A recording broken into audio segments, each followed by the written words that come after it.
So anong ginawa? Okay, here's your fake independence, but they keep on controlling our policies. As we knew, we were the proudest Asian countries to be an American colonized. Oh, galing natin mag-English. Pero we are very backward in economy. Maayong buntag sa tanan. I'm asking myself, why am I here? I'm just an ordinary Cebuano, an employed person. I'm an accountant, law graduate, and I'm an expert in finance, marketing, and real estate. But why am I here? Because our media are not doing their job.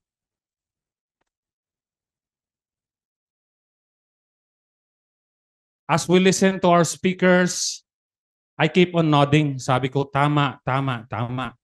These truths are hidden to most of the 119 Filipinos in purpose because there is big money being distributed to silence our media and anybody who is brave and fearless to speak the truth.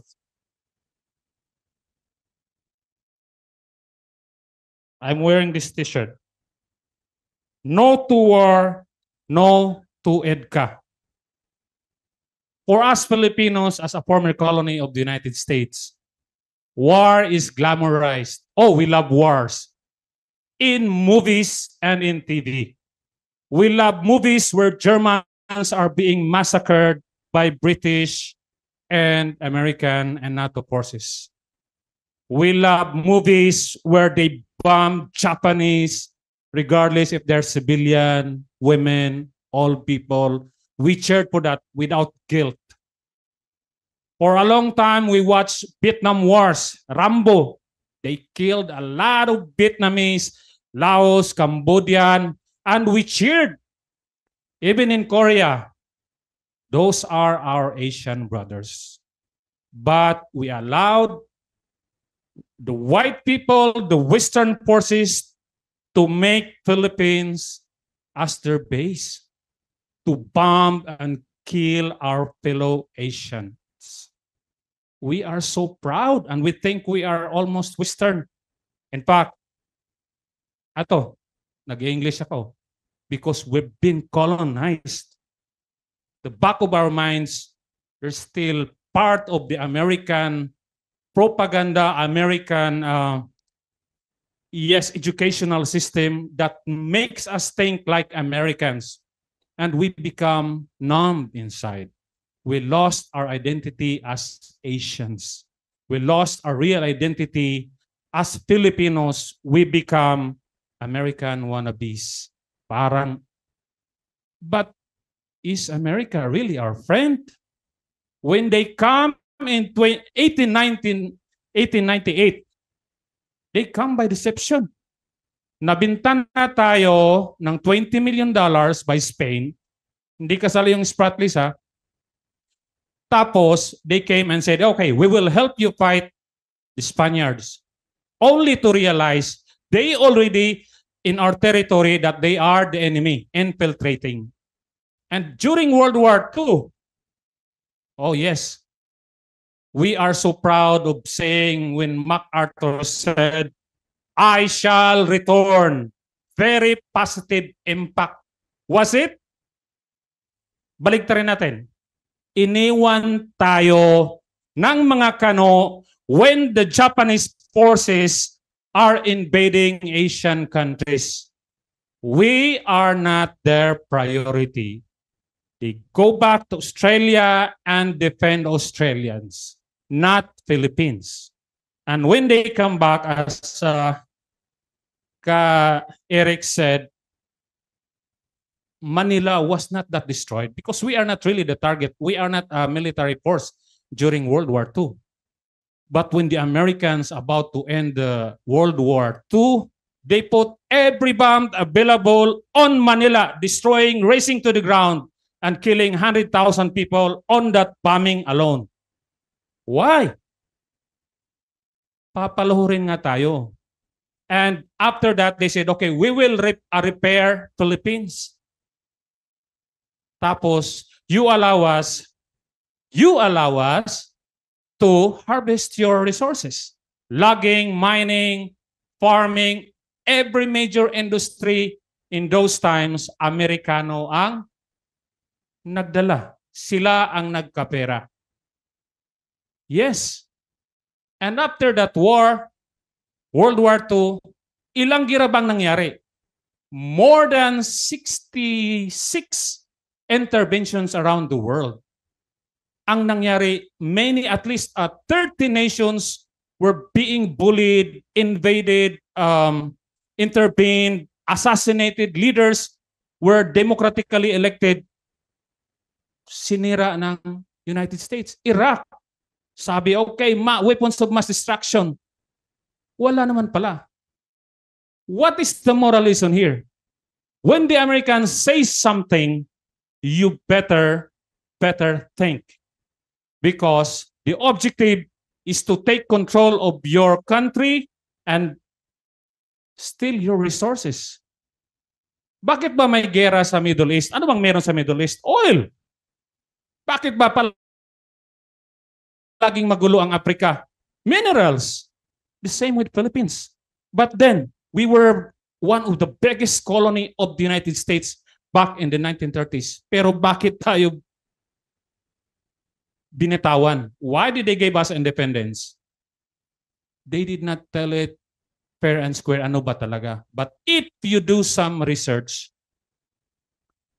they were threatened by Filipinos being industrial, being very sa Bisaya pa kugihan. It was more about protectionism because our products are competing with them. And then Filipinos, as we know, we are talented, hardworking, and they were threatened. And also in the politics, we were already 18 million in 1930s. And they think we can definitely make a big impact on their politics, and they don't want Filipinos to be equal or side by side with the Americans. That's why they call us little brown brothers. Can you imagine that? So anong ginawa? Okay, here's your fake independence, but they keep on controlling our policies. As we knew, we were the proudest Asian countries to be an American colonized. Galing natin mag-English. Pero we are very backward in economy. Why? Because it was purposely done by the Western, especially the United States. They are dictating our policy so that we will not be able to exploit our resources. Every time there is a big industry sprouting in our area, Mindanao, there will be people who say no because they don't want Philippines to progress. If it's mining, if it's anything, even if we put a nuclear power plant, it's always a no. Why? Because they still think they own us. That's reality. Now, we've seen United States invading people, creating wars here and there. And now, what's the situation today? The situation today is China and Russia and Iran and the rest of India, the BRICS country, wanted to dump the US dollar. Because for a long time, this financial structure is robbing the whole world of our profit. By just a click of the computer click, your money exchange will just become unfavorable. You think it's market forces? Never. It was never market forces. It was dictated by IMF, which are owned by private entities, not the American people or American government. So, and if we look at America, ang laki ng budget ng gera.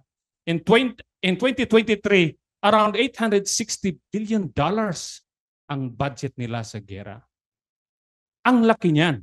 And who are the biggest exporters, manufacturers in the world of arms?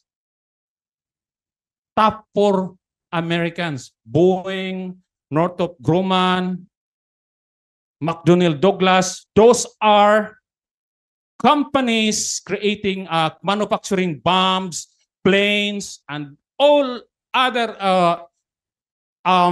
equipment and products that are designed to kill people. Now, if there is no war going on, In the next 5 years, American economy will fall. And those industrial complex businesses will also fall. Now, ano ba yung strength ng United States other than being a dollar, their petrodollar? Of course, military.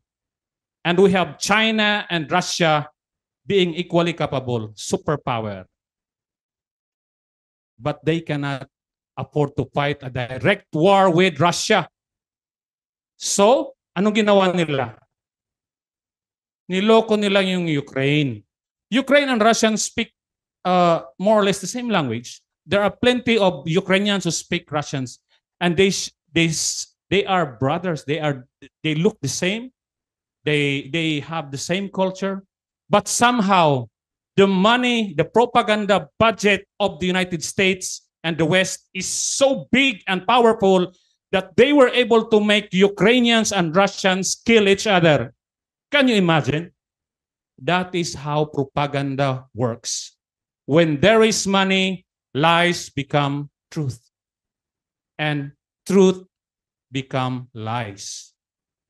And why are we here? Because we saw the pattern.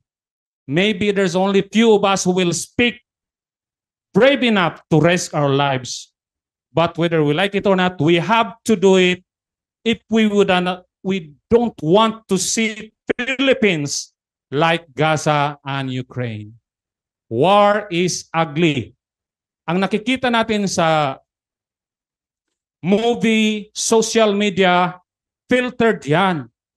Ukrainians are dying every day. There is no more infrastructure in Ukraine that can serve its people. It's a gun economy, gun country, and literally, puro na lang sila, kumbaga, evacuees ba yung term na yan? They are refugees. Oh. In the next 10 generations, sinabi nga, it cannot be rebuilt. But ano bang mangyari? Wala naman talaga silang pupuntahan because in the first place, there was already a plan to make Ukraine another country. That is why they don't want Ukraine to have a peace contract with Russia because they want to wipe out Ukraine and make it as a new territory under NATO and the United States. That is the plan. The plan is to wipe out the Ukrainian nation and make it a forward base to make sure in the next 100 years, Russia will be defeated, whether by nuclear war or not. But the Americans and the West are wise. Ayaw nila makikumprontahan. Proxy war. Ang Iran sa Middle East, ang tapang ng Iran. Ano ginawa ng US? Okay, let's use Israel. All Israelis can die. They don't care. Because what they want is war and control of resources in the Middle East. Because whether we like it or not, it remains the richest region in oil. Now we look at South China Sea. We look at Asia. We believe na kalaban natin ang China. For thousands of years, hindi tayo nagpatayan. We cannot even find an event where Chinese people and Filipino people are killing each other. We cannot find it in the books. But by just in less than 2 years, galit na lahat halos sa China. So why are we allowing EDCA bases in our shores? In just a matter of less than 2 years, galit na tayo sa China, ready na tayo makipaggera, dahil ang gagawin nila is dapat magkagulo na bago magising ang Pilipinas. Every day na ma-delay ang gulo sa South China Sea is a chance of the Filipino people to rise up and speak against war. Because pag hindi tayo nagsalita, it's just a matter of days, months, maybe a year. Yun lang ang timeline natin. Pag hindi tayo nanalo sa information war na to, it will ripen into a true war just like what happened to Ukraine. Thank you.